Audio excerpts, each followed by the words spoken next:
We're constantly hearing these incredible headlines about India's GDP growth, right? Numbers like 8% get thrown around, and on paper, that sounds amazing. But for a lot of people, those huge numbers just don't seem to line up with what they're seeing and feeling in their everyday lives. So what is really going on? Let's get into it. This is really the heart of the matter.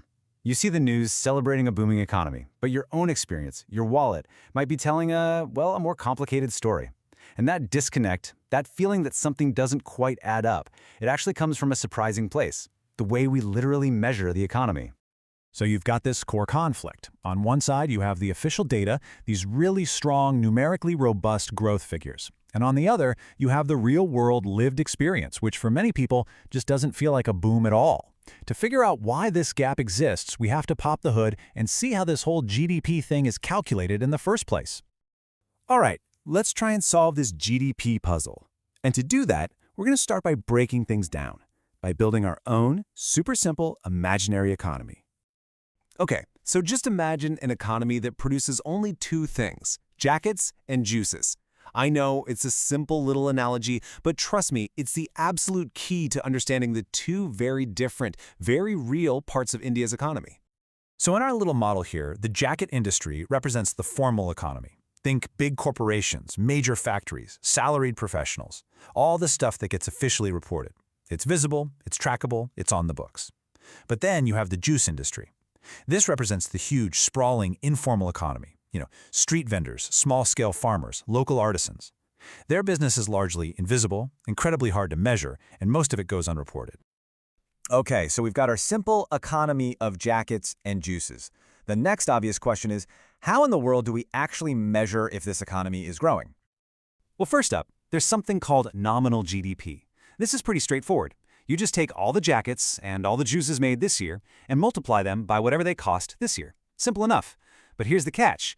This number can go up just because prices went up, inflation, not necessarily because we actually made any more stuff. So, to fix that problem, economists use what's called real GDP.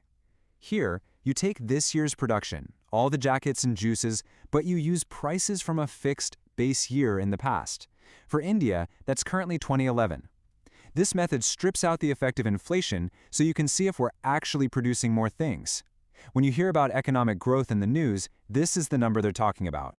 And this brings us to the biggest challenge of them all.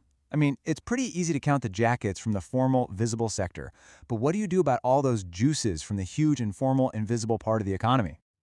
This is the fundamental headache for statisticians. Think about it. If you can't see the transactions, if you don't get any formal reports, how on earth do you account for this massive chunk of the economy? You can't just ignore it, right?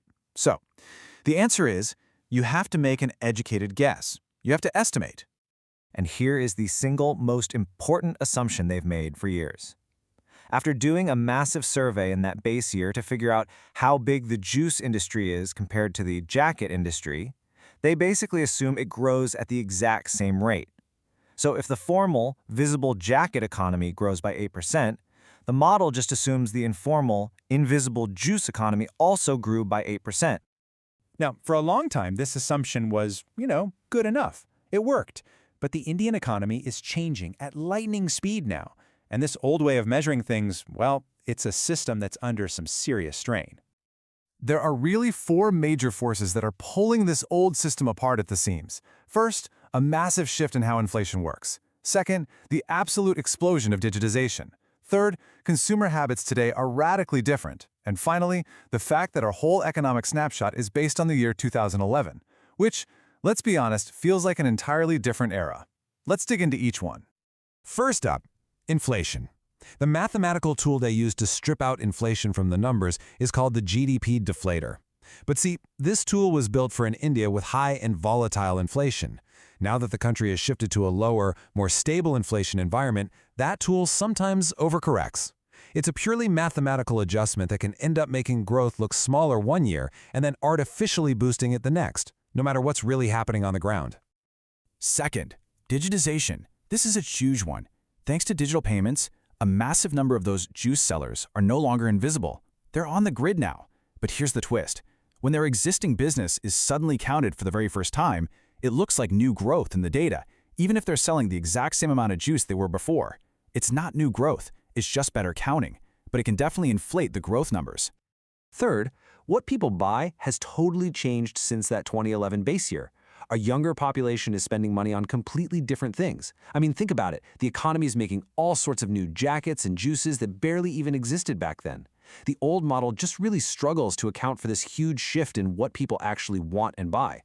And finally, the old methods themselves are just showing their age. The statistical formulas, the surveys, they were all built for a different, slower, smaller economy. For a nearly $4 trillion economy that is transforming this quickly, these analog-era tools are just struggling to keep up with the digital age reality. So what does all of this mean? Are the numbers just lies? Well, the source material argues no. It's not about anyone fabricating anything. It's about a lag. Our tools for measuring the economy just haven't caught up with the economy itself. The source material uses this really fantastic analogy. Think of GDP numbers as like looking at the road ahead through a foggy or a rainy windscreen. You can't see every detail perfectly, but you can still see the general direction you're going. The problem starts when the glass gets so warped that it makes a small car look like a giant truck. The view isn't a lie, it's just distorted. And this distortion has a really crucial consequence. It means that in the recent past, say between 2015 and 2020, all these measurement issues might have actually been suppressing the GDP numbers. Growth was probably higher than what was being reported. But today, with forces like digitization and that weird deflator effect, the opposite is probably happening. Growth is being amplified, making it seem higher than the reality on the ground. So, how do we wipe some of that fog off the windscreen? If that one single GDP growth number can be this unreliable, what should we be looking at to get a better, clearer picture of what's going on? The big takeaway here is to never look at just one number in isolation. Instead, you need to look at three things together. Look at the real GDP, to see production growth. But also look at the nominal GDP, to see the economy's size in today's actual money. And, crucially, look at the inflation rate. The three of them together paint a much more balanced and accurate picture than any single headline figure ever could. Which leaves us with this final, really important question to think about. As India's economy is being fundamentally remade by technology, by new habits, by a new generation, the real challenge is this: how do we remake the very tools we use to see it?